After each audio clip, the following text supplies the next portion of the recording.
Magandang araw sa inyong lahat. Maligayang pagdating sa aking kwento ngayon. Abangan ang mga kakaibang pangyayari na magpapakilabot sa inyo. Magandang araw, Sir Seth. Ako po si Jovi, 28 years old, at kasalukuyang nakatira sa Japan kasama ng pamilya ko at ng asawa kong Hapon. Naengganyo akong ibahagi ang kwentong ito gawa ng nalaman kong taga-antiki kayo. Sa isang liblib na barangay po ako ng San Jose, lumaki at pinanganak. Pero ang kwento na ibabahagi ko na ito ay hindi sa mismong antike nangyari, kundi sa karatig bayan na madadaanan kapag papunta ka ng Iloilo. Bago kasi mag-settle dito sa antike ang angkan namin kung saan-saan sila napapadpad, paikot-ikot sa isla ng Panay dahil sa gulo. Hindi ko lang maalala kung dahil ba sa gyera o pananakop ng mga dayuhan pero may mga pagkakataon na noon na halos gumagapang sila sa mga kangko, makapagtago lang. So bali ang karanasan na ito ay karanasan ni Lolo at ng kapatid niya. Tawagin na lamang natin silang Fidel at ang kapatid niyang si Juan. Bali nadako nga sila dito sa sinasabi kong lugar. Akala nila ay talagang tatagal na sila dito. Dahil sa hindi naman ito napapasok ng mga kung anong impormante o kung anong mga panganib. Tahimik na lugar ito. Marami-rami na ring tao at may kanya-kanya na ring purok. Nagkaroon ng kabarkada si Lolo Fidel at Lolo Juan. Nasa 19 anyos na si Lolo Fidel noon. At hindi ko lang alam kung ilang taon ang agwat nila ni Lolo Juan gawa ng hindi ko naman na ito naabutan. At hindi rin nasabi ni Lolo sa akin. Isa sa mga naging kabarkada nila Sir Seth ay isang kaidaran din nila halos. Matawagin na lang natin sa pangalang Marshall. Sa tingin nila Lolo noon, ang angkan o pamilya nila Marshall ang dahilan kung bakit hindi nagkakaroon ng gulo sa lugar mismo nila. Dahil sa isa ito sa mga may kaya sa lugar. Bira ka lamang noon makakita ng simentadong bahay. Malapad ang bakura na noon uso pa yung malapad yung likod na lote. Tapos 2 palapag pa, diba? Dati pa daw kasi, nadadaan na talaga sa pera o yaman ng lahat. Pero gayon pa man, napakabait umano ni Marshall. Palakaibigan. Pati ang pamilya nito. Bukod sa mga gawain para mabuhay, ang mga palipas oras umano nila Lolo noon ay mamasyal. Kaya malaking bagay sa kanila ang mga piyastahan o handaan. Isang araw noon, habang namamasyal nga ang magkakaibigan na ito, nagyaya itong si Marshall. Kung gusto daw ba nila Lolo, kasama ng iba pa nilang kaibigan na sumama. Meron daw handaan sa bahay ng kapatid ng Lolo niya. Balak daw kasing pumuslit ni Marshall para pumunta doon dahil yung mga magulang niya, mga nakakatandang kapatid, ultimong ang lolo niya mismo, hindi pupunta. Ang rason hindi umano pagkakaunawaan. Pero itong si Marshall, dala ng pagiging binata at mahilig pumunta sa kasiyahan. Walang nakikitang mali sa pagpunta doon. Kaya pupuslit ito. Yun ay kung sasamahan nila Lolo para kumbaga may alibay o may dahilan si Marshall para gumala kunwari at hindi mahalata ng mga magulang nito na pupunta sila doon sa sinabing handaan. Walang pagdadalawang isip na umuo sina Lolo noon gawa ng wala naman silang gaanong kakilala sa labas ng lugar. At saka isa pa, laging si Marshall naman ang umahatak sa kanila sa kainan at kasiyahan. Wala naman sigurong mali kung pagbibigyan nila ito, diba? Tsaka kainan yun Masarap. Dumating ang araw ng handaan. Si Marshall, Lolo Fidel, Lolo Juan, at 2 pa nilang kasamang binata na tawagin nating Juni at Yano ang sumama. 5 barangay mula sa poblasyon nila ang kainan na ito. Sa likuran sila dumaan para hindi sila makita na kung sino sa pamilya ni Marshall. Pinaon nilang pagkatapos ng tanghalian ng lakad para kumbaga hindi halata. Ganon din naman ang kadalasan na gala nilang magkakaibigan. Bali nakarating sila noon. Kagaya ng tirahan nila Marshall. Malaki din ang bahay na ito, Sir Seth. Malapad ang lote. Medyo nasa bandang kanan ng lote ang bahay. Malapad ang likuran at likod. Yung kanan ay merong maliit na iskinita na kasya lang ang isang tao sa pagitan ng pader at ng bakod. Sinalubong naman umano sila ng maayos. Tuwa at may halong gulat ang ibang kamag-arak na nandun. Dahil hindi na nila inasahan na may pamilya ni Marshall na pupunta. Matapos magkamustahan at maipakilala, dito na umano sila nagtaka, Sir Seth. Noong hinanap kasi ni Marshall ang isa niyang tito, ang sabi lamang sa kanya, nasa likuran daw. Pero noong pupuntahan ito ay Marshall para siguro ay mga musta, pinigilan ito ng isa pa nilang kamag-anak. Mamaya na umano, dahil may mga bisita pa ang kapatid ng lolo niya at ang tito niya doon. Pagkatapos ay pina-assist sila sa isang katulo. Binalik sila sa terasa sa harap. Ni hindi umano sila inalok ng pagkain na nakahain na sa mesa ng kusina. May mga kumakain na doon. Ang sabi na lamang sa kanila, hahainan sila ng hiwalay na kainan para hindi na nila kailangan pang sumalo sa mga ibang bisita. Binigyan sila ng upuan, ng mesa, at maya-maya lang, imihain na sa kanila ang mga putahe.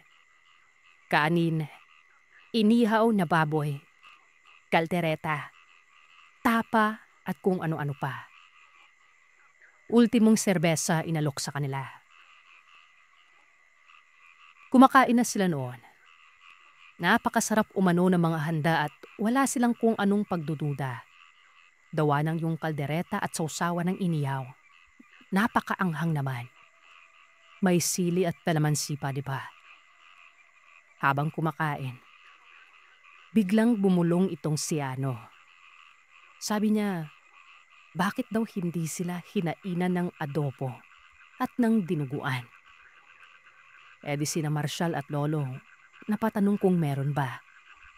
Sabi ni Yano, nasipat niya umano kanina noong napadaan sila sa may kusina.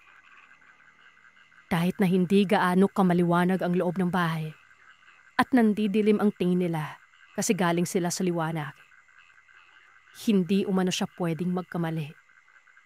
Merong adobo at binuguan tuon. Semenyasan sila ni Marshall na siya na umano ang bahala. Tumayo ito. Pumasok. Tuwang-tuwa naman sila Lolo noon dahil alam nilang hihingi ito. Pero pagkabalik ni Marshall, wala itong dala. Akma na umano siyang kukuha pero pinigilan siya ng isa sa mga katulong doon. Ang sabi sa kanya, malamig na daw at napapanis na. Siyempre talagang nagtaka na sila noon. Paborito pa naman nilang magbarkada ito. Hindi bali na yung adobo pero ang dinuguan, ibang usapan na. Dahil sa may mga dalagang kaidaran nila ang nandun, nagpakitang gilas pa itong si Marshall. Sabi niya, siya na daw ang bahala mamaya. Pupunta sila sa likod, kung saan niluluto ang mga pagkain, at doon na sila mismo makikisandok. Mga bandang merienda noon, lalong nagsidagsaan ang mga tao, Sir Seth. Noong nakatsyempo si Marshall na abala ang mga katulo, hinatak niya na umano sila Lolo para pumunta sa likod ng bahay. Doon sila dumaan sa kanan, sa may iskinita. May bintana doon pero may kortina at yumuko sila para hindi makita. Dire-diretso nilang tinahak ang iskinita na yon, hanggang sa makarating sa likuran na kusina. Dito, mas lalong nagtaka si Lolo gawa ng ansabing malamig at mapapanis na pero Bakit doon sa likuran? Marami pang nakasalang sa malalaking kawali. Lahat ng papahe. Kasama na ang biluguan at adobo. Agad mas sumalok si Marshall sa mga kawaling yon. Adobo sa isang lagayan. Binubuan sa isa. Napansin na bin nila lolo noon na sa likod pagkalabas mo sa kusina, may mga nagtutumpukan pa umano mga tao. Nasa pingin nila noon, mga bisitang lagi inuman. Gano'n naman palagaring gawain. Ang inuman, kadalasan sa likod na bahay. Matapos lole, gumapan na sila ulit pabalik sa may harap.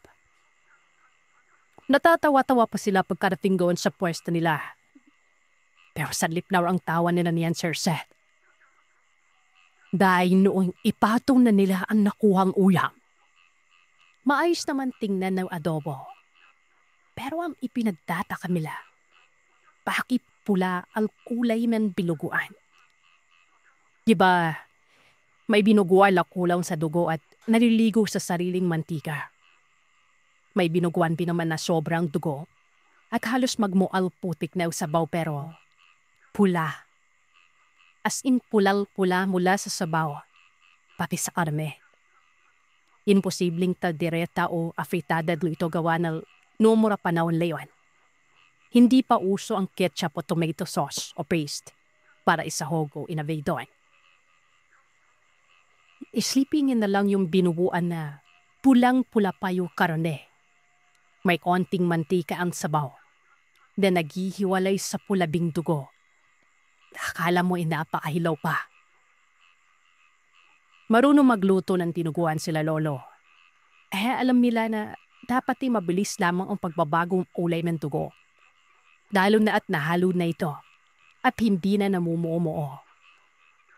Kahit na buo, di ba? Hindi pula.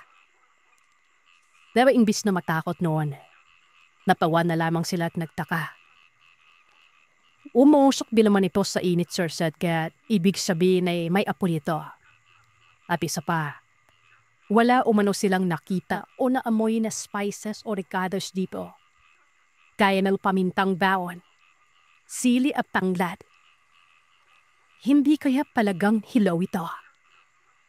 Nagtulokan sila para ibalik ito. Pero sabi ni Marshall mamaya na daw. Dapat tsahin nilang luto na ang binuguan bago sila bumalik doon. Ngayon, ang susunod sana nilang papatusin noon ay ang adobo. Kagaya man ang sabi ni Lolo, maayos naman ang itsura nito. Pero agaya ng dinuguan, wala itong paminta, bawang at luya. Paban pinakuruan nila ito sa sarili ng wantika. Asukan ang naning ibabaw na amoy. At mukod pa dito, namlalagkip pa sa sabaw nito. Ano ba yung hinahain nila na ito? Kaya ba hindi binigay sa kanila yon? Pero kasi, yung mga bisipa umano na kumaarin sa loob, parang sarap na sarap sa dalawang putahin na ito. Siguro, kapag kasi sa loob, hindi mo mahalata ang kulay. Kasi may kabiliman ng loob ng bahay. At pansin pa nila na sila lang din talaga ang nakapwesto sa maribandang pirasa. Tsaka isa pa, bakit halos lahat na kamag-anak ni na Marshall wala doon? Nasa likuran ng mga ito. Noong makita nilang naghahain na ulit ng binuguan sa may kusina, dito na ulit sila kumuha ng tiyempo. Taping gawe. Dumaan sa gilid, lumusot sa kusina, kumuha ng binuguan. Nagawa naman nila ito, Sir Seth. Pero ang problema, kung ano ang itsura lang unang kinuha nilang binuguan. Daman nagalam pa rin. Bito na umano nabsalipa ang isa pa nilang kasama na anina papahimik, si Junie. Ang sabi nito, umuwi na daw sila. Patan, nakakain naman na sila. O di kaya ay wag na umanong ganawin ang binuguan at adobo. O ano lang ang inihain sa kanila. Yun na lang. Wala naman siguro magiging problema, sabi niya. Napatanong ng bakit si Marshall. Tinanong siya pabalik ni Junie. Punta amin niya kakilala itong mga kamag-anak niya. Ayon naman kay Marshall, bata pa lamang siya, kakilala man niya ang mga ito. Nagpahiwa-hiwalay lamang nung nagpa siyang mag-ibang baryo ang lolo niya. Nagkikita-kita naman pero kapag negosyo lang ang usapan. Nagpakabisitahan ng bahay pero sadlipan lang. Ang simulad na nagpaloloan, si Lolo Juan. Kung ano ba ang rason kung bakit wala ang mga magulang at lolo ni Marshall sa mismong salo-sanong yon. Hindi sigurado si Marshall sa sagot niya pero anpinin na lang. Dahil sa maganda at mas amat ang negosyo nitong kamag-alak nila. Kung hindi maiinggit, may mga maninira dito. Bita na nabiyakas loob na magyaya si Johnny na bumalik sila sa malilikuran. Hindi para kumuha pa ulit ng dinuguan, kundi para silipin ang mga bisita at kamag-anak ni Marshall na nandun. Sumunod sila lolo at sa pagkakataon na yun, sa kaliwang parte sila dumaan. Pagkaraping nila sa likod, lahat ng mga nandun, bisita o kamag-anak man ni Marshall, biglang natahimik. Piningnan sila at halos bawat isa sa kanila, kung hindi alak al hawak, mangkok ng adobo at pulang binuguan. Dito, nakita rin nila Lolo Fiden ang kapatid ng lolo ni Marshall. Sa pagkakaalam nila, mas matanda pa ito sa lolo ng kaibigan nila. Pero parang kasing lakas umano at kasing bata lamang ng mga tatay nila. Ito ang agad-agad na sumalubong sa kanila. Maayos naman silang sinalubong at kiyamusta. Pilakilala sa mga nandun. Pero ramdam umano nila lolo na nawala ang kasiyahan sa likuran nang makita sila. Yun daw, hindi napigil ang iba sa pagbilasap ng binuguan at ang ibang kamag-anak. Hindi man nagpapahalata. Pansin pa rin nila na nagbubuluman ang mga ito. Si Junie, talabik na ng talabik kina lolo na magpaalam na sila para uwi. Ang isa pang tinuturo nila Junie sa kanila, talapansin din nila lolo noon. Yung mga bisita na yun sa likuran. May parate ng kuko sa daliri nila sa kamay na merong mga mahahaba. Happy ka na, Sir Seth. Sa kalagitnaan ng pag-uusap ni Marshall at ng lolo niya, bigla na lamang nagtagulo sa loob. Agad na pasilip sila lolo sa bintala noon. Sa pagkakaalala ni lolo, mayroong nagre-reklamong masama na ang tiyan at nagsusuka. Ang mga nakatulo, inaano ang nasusukan na ito at dinala sa isang kwarto o saan umano merong palikuan roon. Matapos makita yun lagi na lolo, bigla na lamang pinilit sila nito kapatid ng lolo ni Marshall na uuwi na. Aw dinigain ito rason baka malaman pa ng mga magulang ni Marshall na nandun siya at baka magkabulo. Pinagkitunakan na umano sila noon. Masama na rin ang pipig ng mga tao sa lipod. Abi ko pa, merong mga bisita doon sa likod na pinipigilan ang kamag-anak ni Marshall na pauwiin sila. Na kung ang mga ito ba'y nakakain na ng adobo o binuguan. Pero itong mga kamag-anak ni Marshall, sinisita ang mga bisita na ito. Patawa na sinasabing kamag-alak umano nila si Marshall. Meron palaw sumagot na yung mga kaibigan na lamang umano nito, baka pwedeng malapiri doon. Napatawa na lamang ang kamag-anak na pinagsasabihan ng mga bisita. At sinemyosan ang kapatid ng lolo ni Marshall na pauwiin na sila. Dahil sa pinakabahan na rin at may halong hiya na pinagtatabuyan, umalis na lamang umano sila lolo noon. Noong nasa trangkahan na sila banda, bago tuluyang mabilakad, himabol pa sila ng isa sa mga katulo at sabi nito, humihingi umano ng pasensya ang kamag-anak ni Marshall. O maaari, huwag nang sabihin sa mga magulang ito ang nangyari. Binigyan sila ng isang supot na gawa sa tela. Ibulsa daw ni Marshall at kung sa likuran sila ng baryo dadahan. Kapag may sisitsip o tapalog sa palalan nila, huwag din daw pansinin. Basta't tuloy-tuloy lang sila hanggang makaraping sila sa baryo nila. Yung tela na binigay sa kanila, parang nakaswiksi o nakatahiyong mano. Habang naglalakad, kinakapan nila ito. Sabi pa ni Lolo, parang mga buong buto ng sampano kumano ang nasa loob na. So ito na. Habang naglalakad sila panabas na likod ng baryo, mga pasado na 4. Nakarinig na sila ng mga pagsitsit. Nahalatang sinusundan sila. At kagaya ng sinabi ng katulo, hindi la ipagigyon. Nang makanagpas na sila sa baryo na yan, Sir Seth, kanya-kanya na silang karipas ng takbo. Hanggang sa maarapin sila sa huling barangay, bago ang baryo nila. Doon sila dumaan sa harap ng Sabelon. At sa maniwala man tayo sa hindi. Yun supot na tela na merong bilog-bilog na binigari sa kanila. Nieng tingnan at kapaim ulit nila ito. Wala na ang mga buto-buto bilog doon. Para na lamang o anong abo-ubuhangin ang nakakapanila noong mga panahon na yun. Hindi nila ipa'y kinuwento sa mga magulang nyo na bilang proteksyon na rin kay Marshall. Pero ilang araw yan ang lumipas, Sir Seth.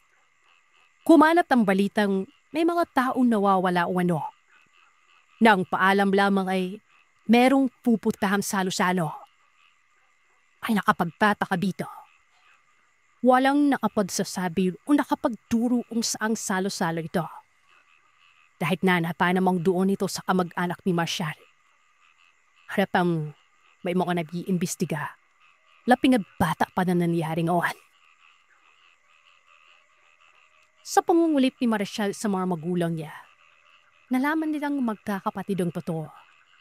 Napugma din sa sinabi ni Junie sa kanila noong nakauwi na sila menligtas. Ang kamag-alak nilang yan, Sir Seth, na nag-ugat sa kapatid ng lolo ni Marshall, ay kilala sa mga tinatawag na mandalason. Walang gratsyang sinabi ko aswang ba ang mga kamag-anak nila ito. Pero ang mga mandalason kasi ay sinauna pang gawain ng mga sumasali o umaarnib sa kulto o samahan. Dahil sa salitang lason, pinapahina nila ang mga taong nilalason nila at hindi literal na pinapatay. Kailangan nilang buhay ang mga yun. Sakto lang para hindi man naman kumbaga. At iba-iba ang kahihinatlan ng mga ito. Binebenta ang laman o inuulam mismo ang laman. Karaniwan sa mga manlalason ay may sanahing aswa. Ito ang paraan nila para makapang-biktima ng wanang tahirap-hirap. Yarasunin sa pamamagitan ng abo o puybos na nakasipit sa mahaba nilang kuko. Hinahalo yun sa pagkarin o sa aso ng karanasan nila lolo ay nakahalo na ito mismo sa pagkain. Sa binuguan o sa adobo. Hindi rin binlay paliwanag nila lolo kung bakit pulang-pula ang dinuguan na yun. Posible kayang hindi ito arni na hayop. At yung abuluan ng nahilong bisipa. Posible kaya sila ang sinasabing nawawala. Marami pang tanong sila lolo noon pero mabuti na ang walang masyadong alam. Laguna noon, dala-dala ni lolo ang taot sa binuuan na hindi luto ng pamilya namin, Sir Seth. At kapag sumasama sila kay Marshall, sinisigurado nilang ang pupunta nilang kainan ay hindi kainan ng mga kamag-anak nila. Mabuti na lamang at kahit papano, May delikadesa ang mga kamag-anak ko na hindi pa madamay si Marshall at si Lolo. Siguro ay para iwas gulo na bin. At hindi na lumaki ang hindi pagkakaunawaan ng magpamilya. Kinailakihan ko din ang kwento tukol sa mga wandalason o manihilo sa amin, Sir Sen. Noong bata pa ako. Kumakalap pa rin talaga ang kaso ng mga ritonado na at nauso ang kainan at batsolyan sa amin. Kaya para dang todo inap kami noon. At strikto si Lolo sa mga pabalot na pagkain. Gusto niya yung nakikita kung paano lutuin. Labalaya ang takot na ito sa pagtanda. Ang takot sa dinuguan. Nakulay pula. Ang karanasan kong ito ay tungkol sa pinagdaanan ko at kung paano kami nakipaglaban sa mga tinatawag nilang aswang. Isa akong babae at masasabi kong wala akong kinatatakutan. Kung sa katotohanan lang, matapang ako at walang inuurungang laban. Sa katunayan, isa ako sa nakipagbakbakan sa Marawi. At masasabi kong yun ang unang karanasan ko sa buhay ko. Nang akala ko ayun na ang pinakabrutal na away na napuntahan ko. Nung natapos ang gera sa Marawi, isa ako sa mapalad na nakauwi sa pamilya ko na buhay. Kaya masayang-masaya ako nun at ang buong pamilya ko. Halos 2 lingkod din ang nakalipas na bakasyon namin. Bago kami binigyan ng panibagong misyon sa lugar naman ng Panay. Taga-Panay ang nanay ko at taga-Dumaguete naman ang tatay ko. Kaya nakatira kami sa Santa Catalina, na sakop ng Dumaguete. Bago kami umalis ay sinabi ng nanay ko na mag-ingat kami sa lugar na pupuntahan. Dahil hindi lamang mga tulisan ang kalaban namin doon, kundi isang uri ng mga mapanganib na tao, katulad ng mga aswang. Ayon pa sa nanay ko, na ang kampong pupuntahan namin ay malapit lamang sa lugar ng mga yon.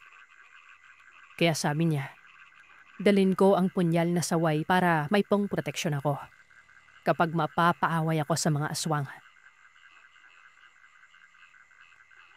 Araw ng Lunes, ang biyahe namin papuntang Banay. Kasama ko ang 2 kong partner dahil kami lang ang napiling pinadala. Medyo kampante po ako noon.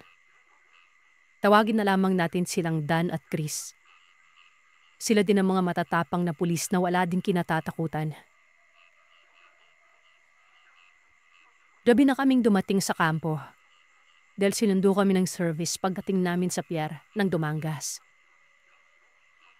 Pagdating namin sa kampo ay pinapahina na muna kami ng aming officer. Kaya nakapagpahinga kami ng maayos nun. Kinaumagahan ay maaga pa kaming nagising dahil kailangan na maghanda para sa mga gawain namin sa loob ng site. Sabi ng isang nauna sa amin na kailangan daw na maging handa kami palagi. Dahil hindi namin alam kung kailan sasalakay ang mga kaaway. Siya nga pala, Sir Seth. Nasa bundok po ang kampo namin. Bali may paatalan sa baba at maliit na baryo. At ang kampo namin ay nasa itaas ng bundok. At kung ikaw ang tagabantay, ay kitang-kita mo lahat ang nasa baba na mga kabahayan nun. Habang pinagmamasdan ko ang kabuuan ng lugar na yon, lumapit sa akin ang isa naming kasamahan na si Edgar. Sinabi niyang, "Buddy, alam mo, may mga gabi dito na ibang pakiramdam namin eh. Mga 5 araw na ako dito pero wala pa naman kaming naengkwentro na NPA. Pero may mga tao kaming nakikita na pabarit-barit diyan sa gilid ng kampo. Pero kung tatanungin namin, nakikidaan lamang daw. Wala naman silang mga armas." Kinahapunan, dahil nga sa babae ako ay dinatnan ako, Sir Seth. At sa kamalas-malasan, nakalimutan kong bumili ng gamit ko na kailangan ng isang babae pag may dalaw. Kaya wala akong nagawa. Nagpaalam ako sa officer namin na pupunta akong tindahan sa baba para makabili ako. Sinama naman ako ni Dan nun. Si Dan ang naging buddy ko kaya kami laging magkasama. Nung pababa na kami sa bundok, may nakasalubong kaming 3 lalaki. Medyo may edad na yung isa at halos kaedad lamang namin ng dalawa. Yan naman nagbigay ako ng pagbati nun. Magandang hapon po, kuya. Taga rito po ba kayo? Tumango siya pero halatang nagulat. Kuya, magtatanong lang naman kami kung may tindahan ba dyan na pwede naming mabilhan. Oo, meron. Diretso lang kayo sa mga kabahayan. Nagpasalamat ako nun. Nang makalagpas na kami ni Dan, nilingon ko ang 3 tao pero paglingon ko, tinitingnan din pala nila kami kaya ngumiti na lamang ako sa kanila. Na kunwari ay okay lamang naman ang lahat. Pagdating namin sa baryo, wala nang paligoy-ligoy at bumili na agad ako ng kailangan ko. At bumalik na kami sa kampo noon. Mga bandang 9:00 ng gabi, bigla kaming binulabog ng putok. Nagsipagtakbuhan kami at kinuha yung mga baril namin. Putok ng putok sa labas kaya tumakbo kami ng kasamahan ko. At nagsiresponde at doon ay nakita ko na may tama na ang galawa naming tropa. Agad kong hinanap ang destinasyon kung saan lang gagaling ang putok na yon. At napag-alaman ko na sinugod kami ng mga tulisan. O yung mga taong labas. Pinaputukan namin at pinatay ang ilaw sa loob nun. Kaya medyo madilim kami. Tanging buwan ang aming karamay sa dilim. Gumapang ako palapit sa mga nakaharang na buhanging nilagay namin sa sako para makatulong na may pang-cover sa amin. Nakita kong may isang taong gumagapang palapit sa pwesto ko. Kaya binanatan ko kagad yon. Sa pulito. Nang walang ano-ano ay biglang may parang sumuntok sa tagiliran ko. Kaya natumba ako sa sobrang lakas. Noong una, akala ko ay may sumuntok lamang sa akin pero namanhid talaga ang buong katawan ko nun. Naramdaman ko na maapdi na ito at parang may tumutulo nun. Paghawak ko, dugo na pala. Natamaan ako, Sir Seth. Napakasakit. Sumigaw ako sa kasama ko na, Chris, Dan, may tama ako. Pero patuloy ang putukan. Yun ang pinakauna kong karanasan na matamaan kaya bigla akong nakaramdam ng takot nan. Pumikit ako at nagdasal. At nung dumilat ako, laking gulat ko na may tao sa harap ko. Dahil sa medyo madilim ay hindi ko namukaan kung sino yon. Pero alam ko na hindi ko siya kasama. Parang asaw ang ulo niya. Ang katawan ay tao. Dahil may kamay siya, yumuko ito sa akin. Naamoy ko ito. Amoy na parang mabantot na malansa. Sino ka? Tanong ko. Hindi ito sumagot. Kinuha at pinunit niya ang damit ko. Gulat na gulat ako at sa sobra kong takot ay akala ko kung ano na ang gagawin niya sa akin nun. Pero bigla niyang hinawi ang buhok ko at itinali sa gilid ko ang napunit ko na damit. Dinilaan niya ang dugong tumutulo sa gilid ko. Yung tipong nilinis at pagkatapos na binuhat niya ako nun. Nilagay niya ako sa safe na lugar, kung saan ay may humaharang sa akin na semento. Bago siya umalis, binigay niya sa akin ang mahaba kong baril. Tinawakan niya ang pisngi ko. At doon, nakita ko siyang lumundag sa bakod na alambre. Napakabilis. Pilit kong dinidilat ang mata ko pero pakiramdam ko, napakasarap na lamang pumikit nun. Kaya halos nakatulog ako. Hanggang sa maramdaman ko na lamang na parang may bumubuhat na naman sa akin. Pagdilat ko, si Dan pala. Wala na akong narinig na putok nun. Lahat kami na nasugatan ay binigyan muna ng first aid. At kinaumagahan, dinala na kami sa ospital. Mahirap kasi kung gabi kami magbiyahe papuntang ospital noon. Habang nagpapahinga ako sa ospital, binalikan ko ang nangyari. Sino ang tumulong sa akin? Anong klaseng nilalang yon? Napagtanto ko na parang taong lobo. Napadapo ako sa noo ko. Hindi. Hindi ako pwedeng maniwalang may mga katulad nga nila. Yung mga ganong klaseng nilalang. Tsaka bakit niya ako tinulungan, di ba? Halos 4 na araw lamang ako sa ospital noon. Lumabas na ako at ang sabi ko, sa kampo na lamang ako magpapagaling. Dahil pag umuwi pa ako, masyado nang malayo sa lugar pa. Okay naman ako. Tsaka para hindi na mag-alala mga magulang ko noon. Habang nagpapagaling ako sa kampo, naglalakad-lakad lamang ako sa loob noon.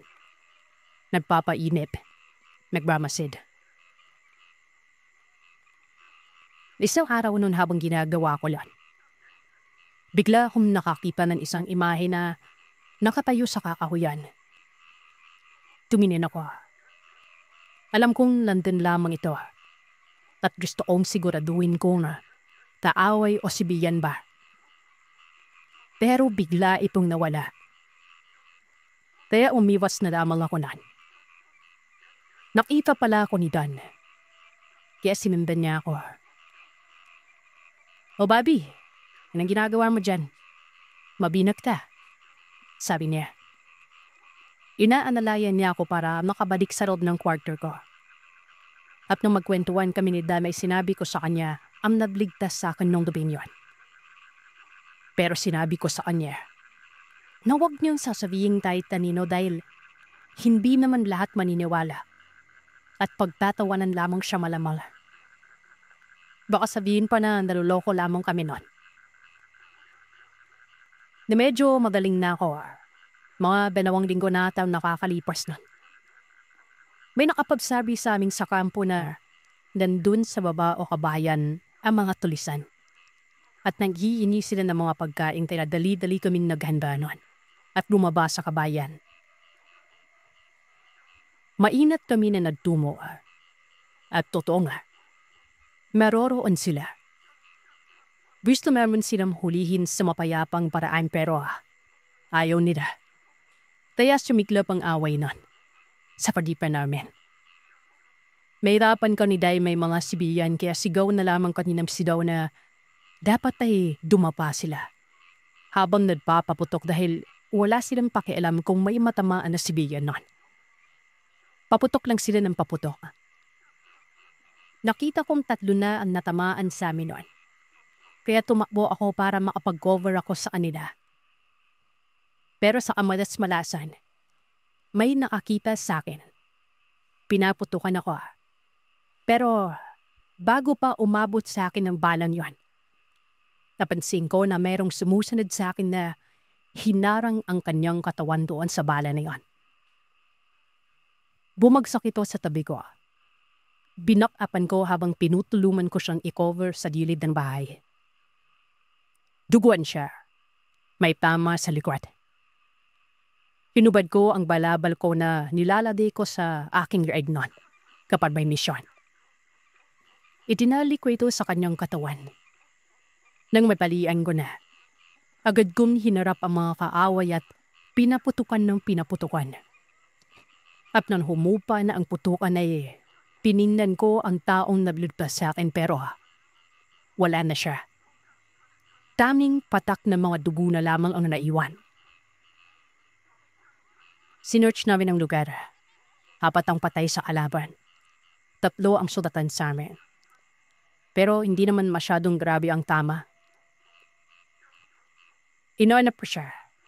Pero hindi ko talaga nakita hanggang bumalik na kami sa kampo. Naging palaisipan ko naman ang taong nabligtas sa akin nun. Swerte ko sa isip-isip ko lang. 2 beses na akong may ligtas dito. Pero Sino sila, Bibra? Ang napatandaan ko lang sa taong nabligtas sa akin nun. Mahaba ang buhok nito. Abot hanggang balikat. May beloy sa kaliwang pisngi. Tatamtaman ng kulay. Napanitipi naman ako kahit papano. Siyempre, Sir Seth, babae din po ako. Walang ano-ano ay biglang nabsalita si Dan noon "O Bobby, parang naiengkanto ka dyan Panipinipi ka ba? Inspired?" "Ha? Kanino ako may in love? Loko na to." Sa totoo lang, sir, napahiya ako dahil isa akong seryosong tao. Hindi ako panatawa. Pabisto ko ring tao. Humihinga lamang ako tapos thumbs up. O nag-a-appear pag medyo kilala ko na. Pero ngayon, may pangipinipi na akong nalalaman. Kinaumagan, niyaya ko si Chris at Dan na samahan nila ako. Nakasibigan kaming tatlo nun. Ang sabi ko, hanapin namin ang taong nabigtas sa akin.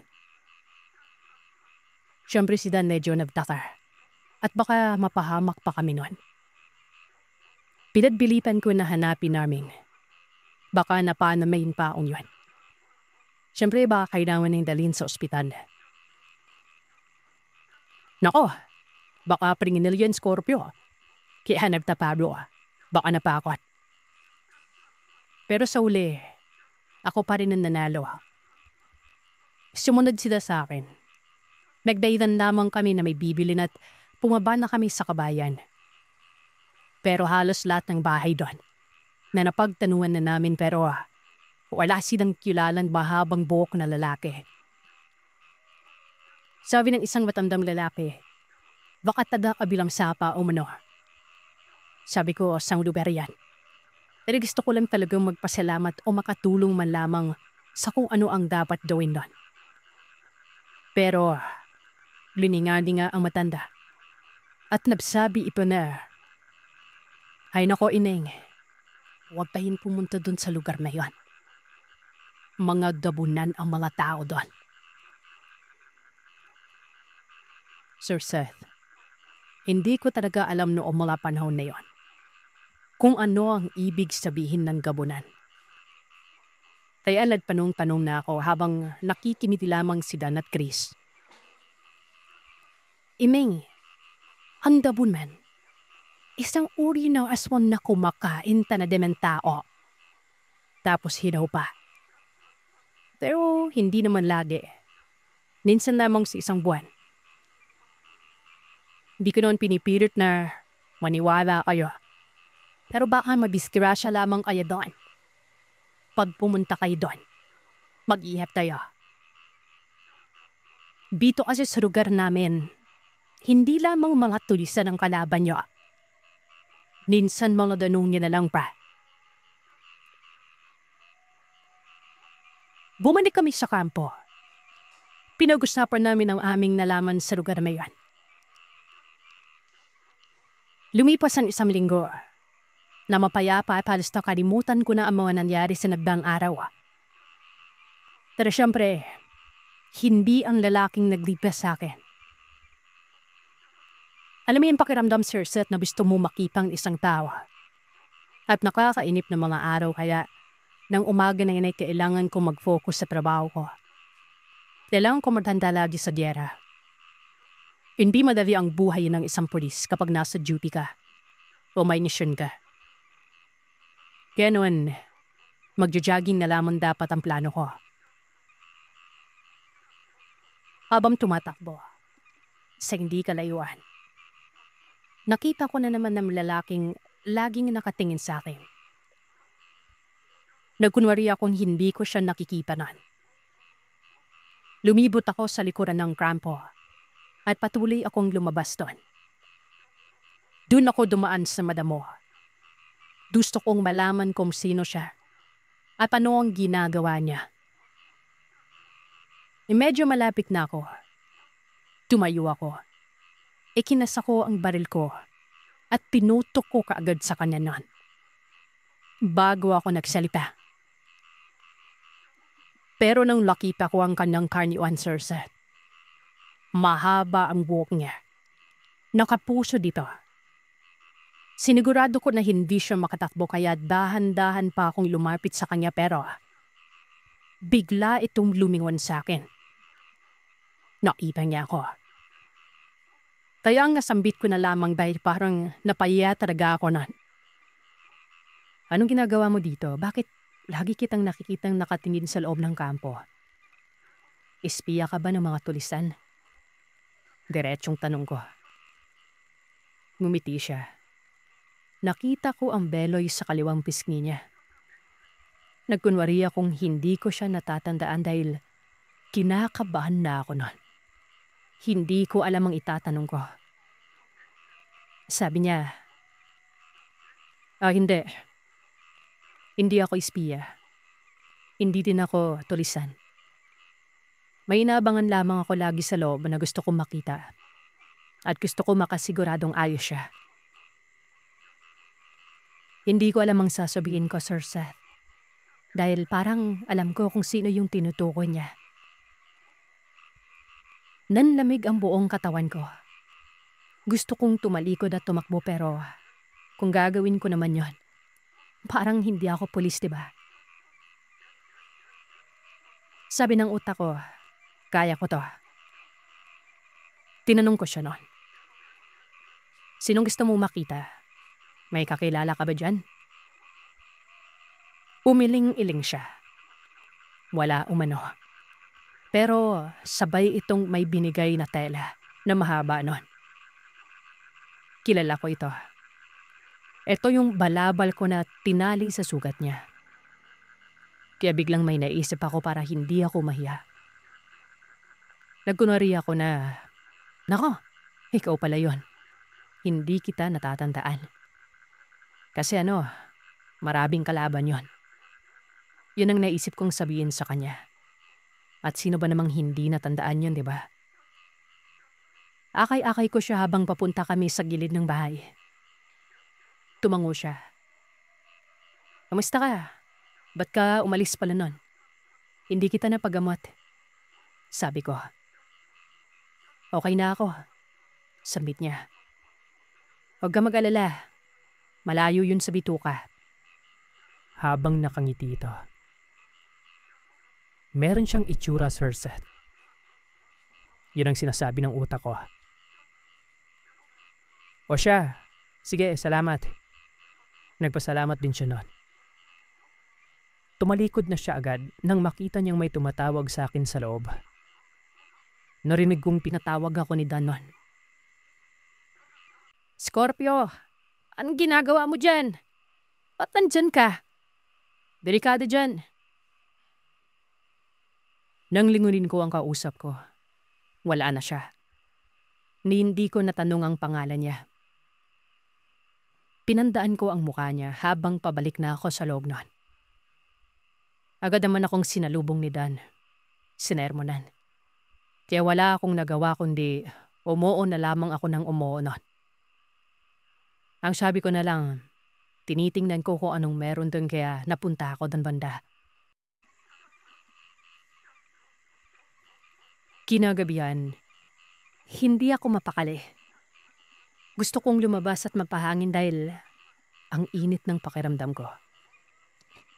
Yung tipong bored na bored ako, Sir Seth. Gusto kong kausap ang tao na yon. Nakakagaan sa pakiramdam. Yung may bago akong nalaman sa sarili ko. Basta, parang naging iba ang personalidad ko nun. Pinanap ko si Dan at Chris. Nakita ko silang naninigarilyo sa labas ng quarter nila. Buddy, akala ko matutulog ka na. Hindi ako makatulog eh. Usap po na tayo mga buddy. Namimi ako ng isang stick noon. Ng sigarilyo. Hindi ako naninigarilyo, Sir Seth, pero ng gabi na yon. Gusto ko lang makipagsabayan sa gawaing lalaki dahil naninibago ako sa sarili ko. Humitit ako ng 2 magkakasunod. Bumuntong hininga. At napansin ka agad ni Dan yon. Si Dan kasi yung palagi kong kasama kaya medyo alam niya ang templada ko. Oh, parang may problema ka ata. Siguro iniisip mo yung tumulong sa'yo, no? Yung aso ba o yung tao? Umagikik ng tawa si Chris. Oh wow! Ano? In love ka na? Kanino? Sabi ni Chris. Nako, kung ganun, natuklasan mo na babae ka talaga. Pwede ka ng ligawan. Tawanan ulit sila nun. Loko, sumbit ko na natatawa na rin talaga ako. Napalingon ako sa gilid ng bakod. May anino akong nakita at bigla itong tumakbo palayo kaya sinundan ko ng tingin yon. Napansin kagad ni Dan. Awa na yon, sinong tinitinggal mo doon? Umiling ako at sinabi kong wala. Matulog na muna tayo. Kinaumagahan, may natanggap ulit kami galing sa informer namin na may mga taong labas na gumagala sa kabilang sapa. Kaya naghanda ang aming team na sa gabing yon. Pupuntahan namin ito. Gusto ko ang misyon na ito. Sa kadahilan ng gusto kong malaman kung ano ang meron sa kabilang sapang yon. Dahil nga sa sinabi ng matandang lalaki na sa baryo na hindi lamang mga tulisan ang meron doon o ang makakalaban namin, kundi yung mga tinatawag nilang gabunan. Mas gusto ko pang makita sa akto ang sinasabi nilang gabunan kesa sa mga tulisan na lagi naman naming nakakasagupa. Oras ng alis namin. Time check. 7:00 ng gabi. Handa na kaming lahat. Paakyat ang lugar na yon. At medyo matarik. Kaya dahan-dahan ang aming galaw. Kasama namin ang 2 scout ranger na si Officer Renato Gamboa at Sir Edwin Buenafe. Sila yung pinadala sa kampo na maging leader namin dahil sa marami na silang karanasan. At masasabi natin mga mabagsik na sila sa labanan. At magaling talado ng mga officer yon. Pagdating namin sa may sapa, medyo kinabahan ako. Kasama sina Dan at Chris nun. Dahil sa iba ang pakiramdam namin. Yung tipong halong mainit na medyo malamig. At idagdag pa yung amoy na hindi mo malaman kung anong klaseng amoy. Parang malansa na mabantot. Nakita kong sumenya si Sir Edwin na may tinuturo sa unahan. Kaya naghanda kami nun. Pero laking gulat namin nang sumigaw ang isang kasamahan namin na tila kinakaladkad ang boses niya. Nagkagulo kami. Hanggang may nagpaputok.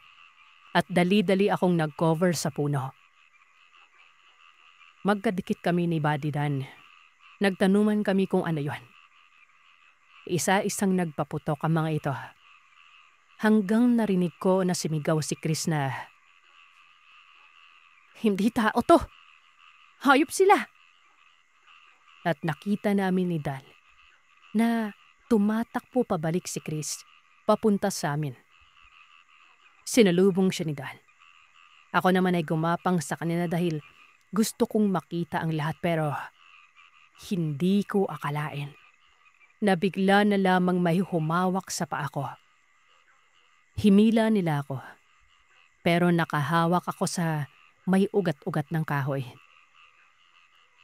Laking pagtataka ko nang bigla na lamang silang naging dalawa. Dalawa silang nag-aaway nun.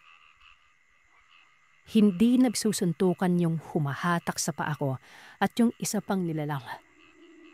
Pero alam kong nag-aaway sila dahil naririnig ko yung angilan nilang dalawa. Nagbabaga ang kanilang mga mata. Hindi ako makapagsalita sa oras na yon. Sigaw ng sigaw si Dan at Chris na hinahanap ako kung saan ako pero hindi ako makasagot. Dahil natatakot ako na baka makita ako ng dalawang hayop na nag-aaway. Hanggang sa merong nagpaputok sa dalawang nag-aaway na to. Nakita kong tinamaan ang isa, bumulagta, at ang isa ay tumalon papunta sa akin. Walang ano-ano, binuhat ako na parang napakagaan ko lang. Para bang nagbubuhat lamang siya ng sakong walang laman. Takbo siya ng takbo habang pasan-pasan niya ako noon. Sigaw naman ako ng sigaw na halos maubusan na ako ng boses noon. Pababa sa bundok ang takbo niya. At naramdaman ko na malapit na kami sa kampo noon. Bata pa lamang ako, ay palagi ko lang naririnig sa aking amang wag na wag kami magtitiwala sa mga taong hindi pa lubos nakakilala. O kahit sino.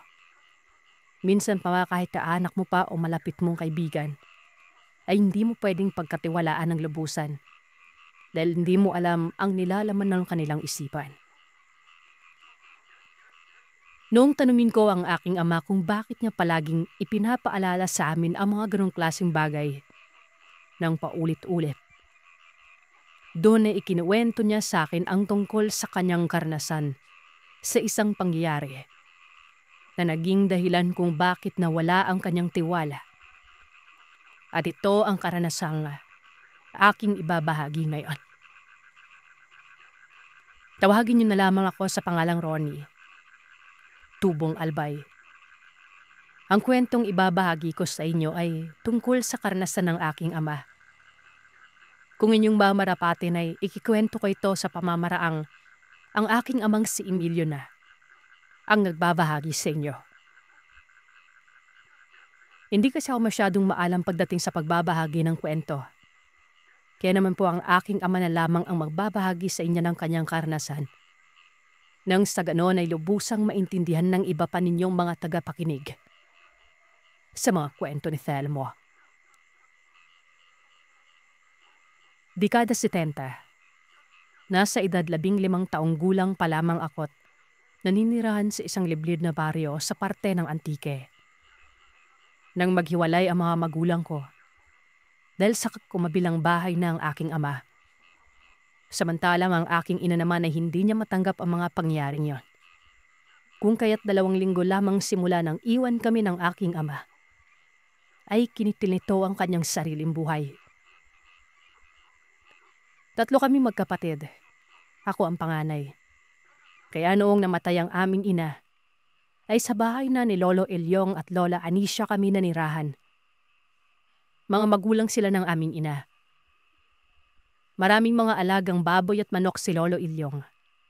Ako ang palagi niyang inuutosang magpakain at maglinis ng kulungan sa mga alagang hayop. Kapag naghahanap buhay siya sa bukid at hindi ako nakakasama. Ayos lang naman sa akin yon.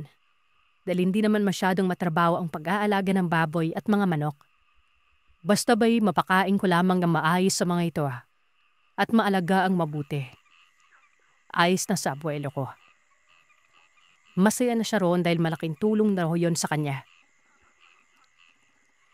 Isang partikular na araw, habang nagpapakain at naglilinis ako ng kulungan ng baboy sa gilid ng bahay, nasipat kong may matandang nakadungaw mula sa labas ng bakuran. Kung hindi niyo po natatanong mga kagiliw, mataas ang bakod na kawayan at kailangan pang tumingkad muna ng taong nasa labas ng bakod bago makita ang loob ng bakuran ng bahay. Sinadyang taasan yon ni Lolo Ilyong. Nilawa ng baka pasukin at pagnakawan kami ng mga alagang hayop kapag mababa ang bakod. Uso kasi sa baryo namin ang nakawan ng mga alagang hayop at mga gamit sa bahay dahil medyo liblib ang baryo namin at malayo sa kabiasnan. Kung kaya't hindi ka kaagad makakahingi ng tulong sa mga otoridad kapag nanakawan o nawalan ka ng mga alagang hayop at iba pang mamahaling gamit. Nung una, hindi ko na muna pinansin ang matanda. Tinapos ko muna ang pagpapakain at paglilinis ng kulungan dahil may lakad kami ng mga kaibigan ko. Nakailang minuto ng panay ang pagsilip ng matandang lalaking yon. Ano kayang kailangan ng matandang yon? Tanong ko sa isipan ko. Emilio, apo, tapos ka na ba riyan sa pagpapakain sa mga alaga nating baboy? Rinig kong sigaw ni Lola Anisha at saglit na dumungaw siya sa may bintana. Malapit na po ako matapos la. Sandali na lamang po ito. Sa pagdaan ng ilang minuto ay nakita ko pa rin panay ang pagsilip ng matanda. Kung kaya't hindi ko na napigil ng sariling lapitan ito at alamin kung ano ang kailangan. Sandaling iniwan ko ang ginagawang paglilinis sa kulungan at naglakad na palabas ng bakuran. Pagkalabas ko ng bakuran, ay nakita ko may bitbit na bayon ang matanda at mukhang maglalako siya ng gulay. Napansin ko kasing yun ang laman ng balong na bitbit niya. Medyo madunis sa kasuotan ng matanda at nakakaawang paglasdan. Amano, ano po yung kailangan nyo? Kanina ko pa kasi nakikitang kasilip-silip sa loob ng bakuran namin. Magalam na tanong ko sa kanya. Winipi ang matanda, nagwikang nagbebenta o manas siya ng mga gulay. Gusto ko ba raw bumili? O kaya naman itong matandang dumungaw kanila sa bingkala. Ipilakita sa akin yung matanda ano naman may bayong labit-bit niya. Katulayan may binibenta talaga siya mga gulay na. Naisip kong mairig si Lola Alicia kumain ng gulay kesa sa mga karne. Sinabihan ko ang matanda maging kay sandali at ipatanong ko sa abuela ko kung gusto ba nito ang gulay. Sandali lang ho ah. Pupuntahan ko lang yung lola ko. Itatanong ko sa kanya kung gusto niya ba ng gulay. Maghintay ng pro kayo sandali dito sa labas malon. Sad ko pa.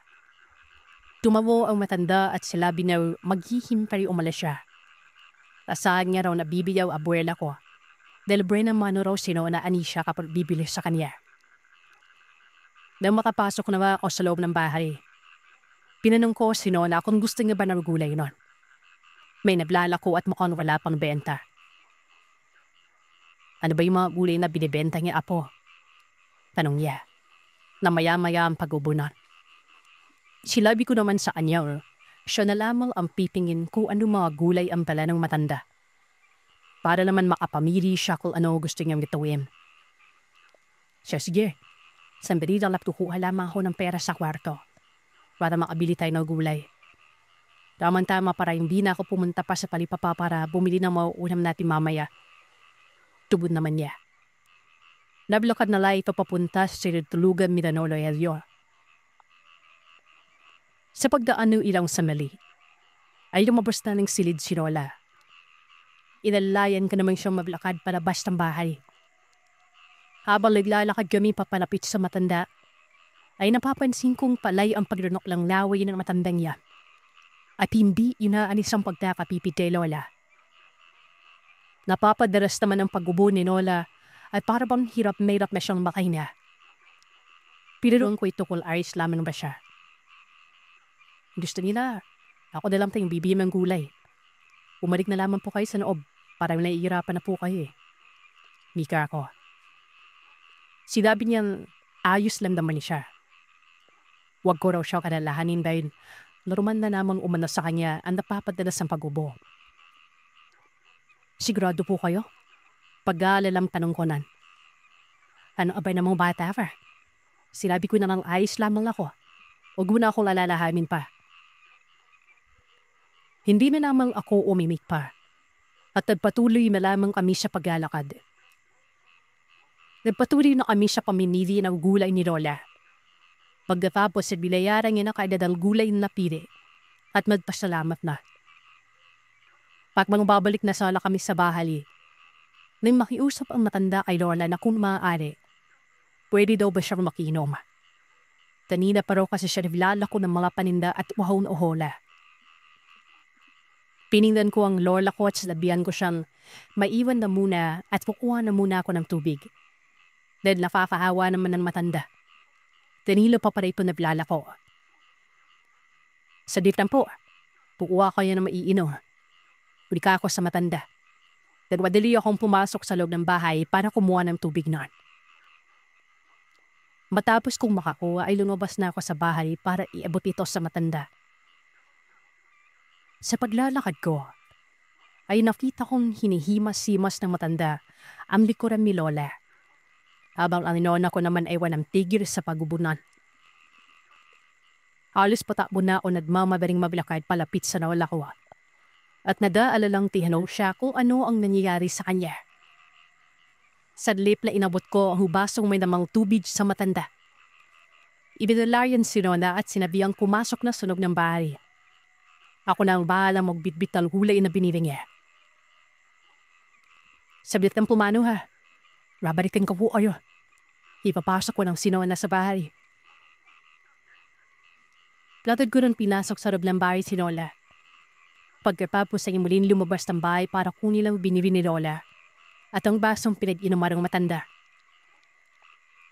Nung may abot na sa akin ng matanda raw ang baso, pinalong niya ako kung maaris na ba ang lola ko. Kung gusto ko raw ay meron siyang lamis na dala. Ibibigay niyo umuna sa akin at yung raw al iaplos ko sa katawan ni Lola para maibsan ang masamang nararamdaman. Ipinakipan niya sa akin ang lamis at iniabot yan. Sinabi niya, yun naman umano ginadamit niya palagi kapag sinusampaw siya ng hika. Teka, sigurado po kayo? Baka naman po wala na kayong gaganipin. Ngumiti ito at nagsabing marami raw siyang lanis. Dahil siya mismo may gawa lang. Kaya tanggapin ko na ang ibibigay niya at huwag nang mag-alala pa. Dahil marami pa siyang muradamit na lanis sa bahay. Marami pang mga silasabi ang matanda. Kung kaya't nakumbinsin niya ako at kinuha ko sa kanyang lanis na yan. At sinabi ko sa kanyang babayaran ko na lamang ang lanis na ibibigay niya. Para naman kahit papano ay madadbadin ang pera niya. Naku iho, wag na. Itabi mo na lamang yung pera mo. Sa susunod ba yun ako bayaran pagbalik ko? Basta ba rin magiging suki ko na kayo sa mga nila na kukong gulay eh. Wika nito. Sige po, huwag kayong mapalala. Simula lang yan ay palagi na po kami bibili ng gulay sa inyo. Matalo sa lalap po dito sa namin stabiliin nyo ha. Lumlasan na ako ng bahay ay sinabi ko kay Yola ang tungkol sa bigay na lamis na matanda niya. Pinanong niya ako kung anong klaseng lamis ba ang binugay na mablalako sa akin. Sali po ng matandala, sariling gawa niya raw yung lanis na to. Naisip ko baka marunong siya manggamot kaya gumagawa siya ng lanis eh. Eh di ba po mga manggagamot lamang ang gumagawa ng ganito? Nakanipi naman nagwika si Rona na baka marunong lang mandamot ng matanda. Pairan ko na umano ng lanis sa likod niya para kumanman ang ubo niya. Sa paglipas ng mga oras, ay lubing maayos na ang kanagayan ng Yola ko. Tuwigil na rin ang palalapi ng kanyang inanamunan, kung taya't hindi mo siya inuubo nun. Hanggang sa noong sumapik ng gabi, habang nakaupo ako malapit sa bintana, nakaramdam ako ng kakaibang presensya. Nakalalap ako ng kakaibang amoy, na parang amoy baktol na hindi ko maipaliwanag na. Nadukang mabawang amoy yun apo. Nidinig sunod bang kulungan ng mga baboy kanina? Puntag na tanong sa akin ni Donna Evio. Noon linuling ko siya ay nakita ko na sa likuran ko na pala siya nakatingin sa labas ng bahay.